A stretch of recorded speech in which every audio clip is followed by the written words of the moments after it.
Hello and welcome back to another video of Calc Nerd.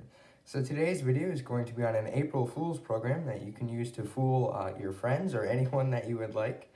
The program works extremely well. I took this one from TI Basic Developer. I'll have a link in the description because the page which I took it from has a few different really great programs that you can try out on your friends. It kind of depends on who you're trying to fool. I have the more advanced or the most advanced one on that page, but it's only 5 lines, so you don't really have to worry.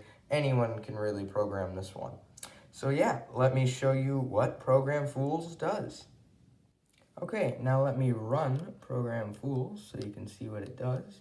So as you can see, it looks just like the normal home screen. It's completely believable. Now, if you have someone who is a little bit suspicious, this is the program that I would recommend.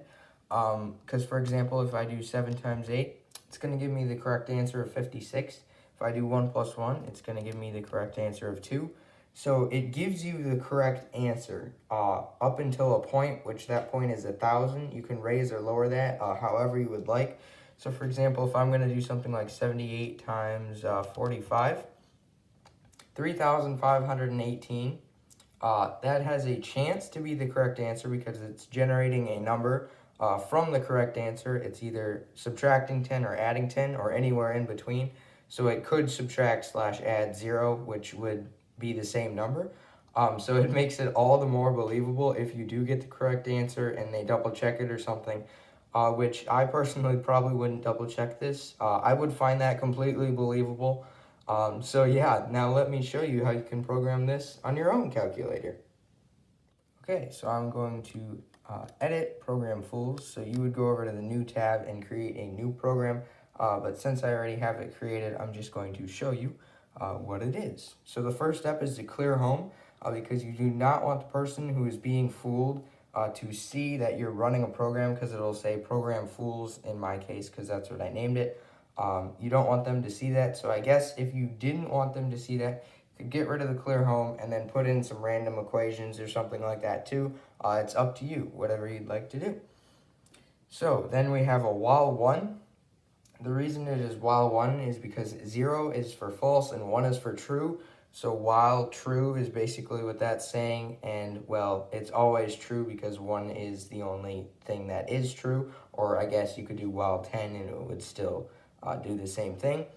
But it's just the easiest way to do it. While 1 just creates an infinite loop until the program is exited by either second quit or on. Actually second mode, sorry about that. Then input to quotes, basically it's just going to leave not a blank space. So it's just going to input right at the beginning of the screen, which is what you want for it to look just like the home screen. And you're going to store that value into A. So display A plus randint -1, 1, multiplied by f part of A, multiplied by rand. So if there is a fraction part of A, let's say 0.2, 0.9, point anything, then it's going to give you a rand, which is basically like 0.9876592, something like that. But it will not do it if the number is less than 1,000. Like if you do 1.2 plus 1.2, it's going to give you 2.4. And then you have multiply that by -10, or plus randint, -10 comma 10. So if you want that number to be like -1 and 1, you just input that right here. So it'll give the value just slightly off or right on, as I mentioned earlier. And then you have multiplied by A is greater than 1,000. So it only does that if A is greater than 1,000. If you want to do that like greater than 750 or something like that, you can also do that. And then there's just one end after that, and that is the whole entire April Fool's program. And that is not a joke, that is the actual end of the program. It's an extremely simple program to make, and it'll give you some laughs. So I hope you did enjoy today's video, and that you have some fun pranking some of your friends. And as always, thank you for watching, and I'll see you in the next one.